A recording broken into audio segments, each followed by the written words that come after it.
ഭർത്താവിന്റെ അച്ഛൻ അന്നത്തെ ദിവസം ഉപദ്രവിച്ചായിരുന്നു. കുറെ അസഭ്യവും കാര്യങ്ങളൊക്കെ പറഞ്ഞു. അന്ന് ഞാൻ ഓടി രക്ഷപ്പെടാൻ ശ്രമിച്ചപ്പോൾ അമ്മായിയമ്മയാണ് വന്ന് കതവ് കുറ്റിയിട്ട് ഇവൾ അങ്ങനെ വിടാൻ പറ്റത്തില്ല എന്ന് പറഞ്ഞു. അമ്മായി ഇപ്പം ബാഗിന് പിടിച്ച് അകത്തോട്ട് വലിച്ച് മകൻ ഇട്ട് കൊടുക്കുകയാണ് ചെയ്തത്. കഴുത്തിനും പുറത്തിനും ഒക്കെ അടിക്കുകയും കുത്തിപ്പിടിക്കുകയൊക്കെ ചെയ്തു. മകൻ ആദ്യം ഓടി വന്നതിന് ഉപദ്രവിക്കാൻ തുടങ്ങിയപ്പോഴേ ഞാൻ പറഞ്ഞു, ഞാൻ ഗർഭിണിയാണ്, വീട്ടുകാരോട് പറയരുതെന്നാ പറഞ്ഞു. പക്ഷെ ഉപദ്രവിക്കുമ്പോൾ ഞാൻ വിളിച്ചു പറഞ്ഞപ്പോഴത്തേക്കും ഭർത്താവിന്റെ അമ്മ പറഞ്ഞത്, പിന്നെ ഇത് എന്റെ മകന്റെ അല്ല, വേറെ ആരെയോ പിടിച്ചുണ്ടാക്കിയതാണെന്നാണ് പറഞ്ഞത്. എന്നിട്ട് പറഞ്ഞ് ചവിട്ടി കലക്കടാന്ന് മകനോട് പറഞ്ഞു. മകൻ ഓടി വന്ന് എന്റെ അടിവയറ്റിനിട്ടൊരു ചവിട്ടുകൊണ്ട് ഞാൻ ഇരുന്നു പോയി. എന്നിട്ട് ഓടി വന്ന് എന്റെ കർണത്ത് എന്ന് വെച്ചാൽ ഇവർക്കറിയാം ഞാൻ എന്ത് ചെയ്താലും ഒഴിഞ്ഞു പോയില്ല എന്ന് വെച്ചാൽ എന്റെ മാക്സിമം എഫേർട്ട് ഇട്ട് ഞാൻ എങ്ങനെയെങ്കിലും പിടിച്ചു നിൽക്കാൻ ശ്രമിച്ചിട്ടുണ്ട്. കാര്യം എന്റെ അച്ഛനും അമ്മ ഒരുപാട് ബുദ്ധിമുട്ടായിട്ടാണ് എന്നെ കെട്ടിച്ചു വിട്ടത്.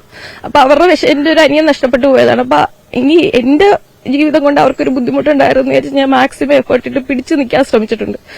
അപ്പൊ അതുകൊണ്ട് ഞാൻ ഒഴിഞ്ഞു പോകില്ല എന്ന് അവർക്കറിയാം. അപ്പൊ ദേഹോപദ്രവം ചെയ്താലേ ഒഴിഞ്ഞു പോകുന്നു മനസ്സിലായിക്കൊണ്ടാണ് അവരെന്നോട് ഇത് ചെയ്തത്. എന്നെ മാക്സിമം തറയിലിട്ട് ഉപദ്രവിക്കുകയും ചവിട്ടി ഇടിക്കുകയും കഴുത്തിന് കുത്തിപ്പിടിച്ച് കൊല്ലാന്നൊക്കെ ശ്വാസം മുട്ടിച്ചു. ശ്വാസം കിട്ടാതെ വന്നപ്പോഴത്തേക്കും പ്രാണരക്ഷാതെ എനിക്ക് കിട്ടിയ ഇയാളൊരു വിരലാ കിട്ടിയത്. ഞാൻ പിടിച്ചു വെച്ച് കടിച്ചപ്പോഴാണ് ഇയാൾ കൈവിട്ടത്. എന്നിട്ട് ഈ അമ്മായിയമ്മയും അമ്മായിയച്ഛനും പറ്റാവുന്ന രീതിയിലൊക്കെ എന്നോ ഇങ്ങനെ ചീത്ത വിളിക്കുകയും ഇങ്ങനെ ഉപദ്രവിക്കുകയും എല്ലാം ചെയ്തിട്ടുണ്ട്.